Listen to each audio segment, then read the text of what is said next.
Bom, o mercado de capitais ele passou a ser uma opção agora interessante para o aplicador.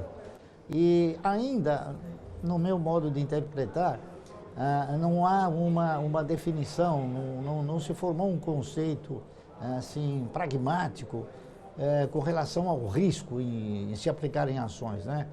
Ainda existe uma forma que especialmente o banqueiro utiliza, né, de aterrorizar o indivíduo, porque mostrando e definindo que o mercado de ações é um mercado de risco, de altíssimo risco, que ele pode ficar pobre de repente, que ele pode perder tudo de repente, o que não é verdade, tá certo? Porque nós já tivemos empresas que efetivamente produziram resultados negativos para os aplicadores, mas por outro lado também nós tivemos empresas que geraram ótimos resultados, não é isso? O empresário, quando ele vai montar ou vai investir, ele sempre preconiza o seguinte: eu vou produzir, mas vou produzir para quem? Não é isso? Claro. O salário mínimo no nosso país é um dos menores do mundo, essa que é a verdade. O nosso salário mínimo ele é menor do que o da Argentina, menor do que o do Uruguai, menor do que o Chile. Bom, inicialmente, eu gostaria de dizer aos telespectadores que é muito importante, ao invés deles simplesmente respeitar uma educação financeira, de que ele procure adquirir cultura de investimento. Educação financeira, você estará financeiramente educado se você não gastar mais do que você ganha. Agora, cultura de investimento é saber na mão de quem você vai colocar o seu recurso, tá certo? Então é importante que você, ao tentar ou optar por direcionar seus recursos no mercado de valores, a primeira coisa que você tem que fazer é eleger qual é o seu perfil, ou qual será o seu perfil e qual é a sua expectativa no mercado. Por exemplo, você vai querer fazer uma carteira de renda mensal, que foi apelidada aí pelo mercado de carteira de previdência, como eu faço. Você vai querer especular, você vai querer entrar em derivativos.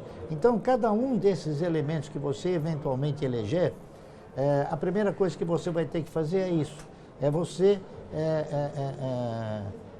ver na mão de quem você está depositando os seus recursos e quais são os riscos, porque só há uma trajetória no mercado que possibilita você obter resultados satisfatórios. É você investir no longo prazo e você sentimentalizar a parceria com aquilo que você investe. Eu até recomendo o seguinte: não se considere um acionista minoritário, considere-se um pequeno dono. Porque você, como um acionista minoritário, você pode até ser seduzido a vender ações. Como pequeno dono, você vai imitar quem? O grande controlador ou o dono, você não vai vender. Eu diria que, mesmo às vezes, um papel evoluindo no seu preço, você tem que examinar o quê? Se ele evoluiu também na distribuição de dividendos. Então, se houve compatibilidade nas duas caminhadas, ou seja, se ele evoluiu na cotação e se ele evoluiu também na distribuição de resultados. A gente olha muito para o yield. O yield é o benefício que você tem, é aquilo que seria os juros. Em ações é o yield, é a relação de ganho que você tem na proporção do seu custo. Então você tem, por exemplo, você compra um papel a R$1 e você tem 10% de dividendos, o yield você tem 10 centavos de dividendo, o yield é 10%. Então você tem também no mercado alguma coisa que é o quê? Que é o yield projetivo. Você pode comprar um papel hoje, vamos supor, por R$1, exemplificando. E hoje ele está pagando um dividendo de 10 centavos. Ele pode continuar R$1 e amanhã dar um dividendo de 20 centavos. Está entendendo? Então você tem o quê? Você tem, às vezes, um papel que possa, eventualmente, ter essa progressão.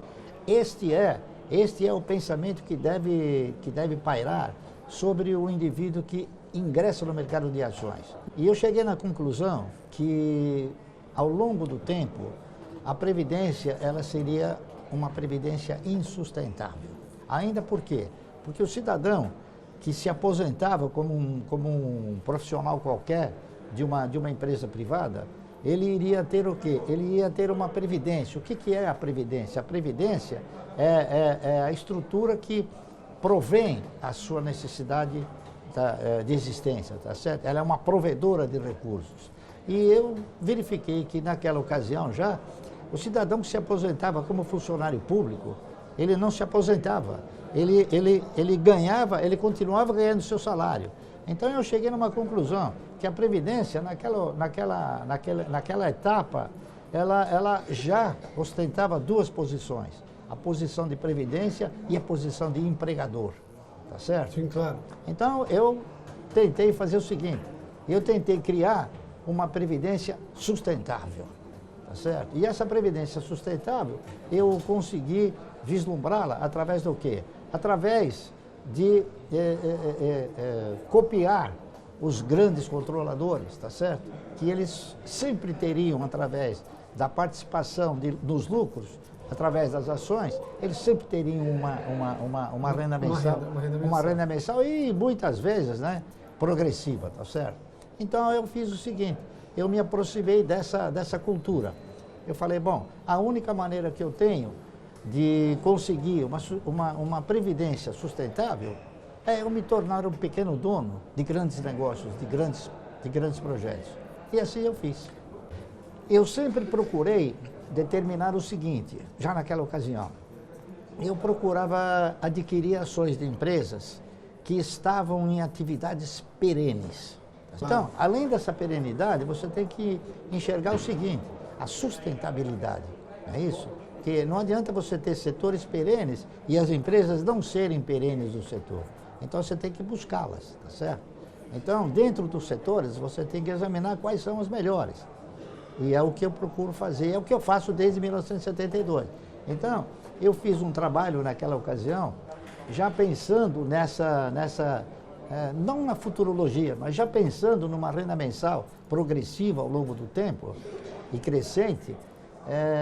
Eu falei, bom, se eu estou fazendo isso, eu estou acreditando que as ações vão acreditar o meu futuro.